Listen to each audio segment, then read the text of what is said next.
gwabadde munene gutya kedo yabadde enkuba yatuyisizza bubi nnyo kibuyaga nga w'amaanyi ebitooke byaweddewo ebijanjalo byonna tetwasigaza naddala eno nonewako mu kibuga ebitundu ebisinga gwe badde mbi nnyo amayumba gati kusegagudde era bannayo kuluna enjala egenda kubeera nnyingi. Tusaba gavumenti bwe kiba kisoboka batufuneyo emiti tusobole okusumba miti kibuyaga tuziize kibuyaga emiti egy'amaanyi. Eno paati eyasinde yonna n'erife n'ab'ebukomero tugwa mu ttuluba eryokuba nti tukolera mu kibangirizi ekiri wakati waaki w'ensozi.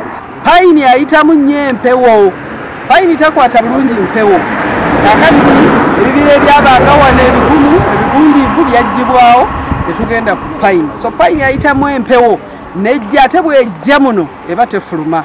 Nja kusanyuka nnyo nga Prime Minister's Office ezze etukwatiddeko naddala kukuzzaawo amayumba g'abantu agagenze n'okutuwongeramuko ku nsigo kubanga ebijanjalo ne kasooli ebisinga kibuyaga yabikoze eki yabyonoonye.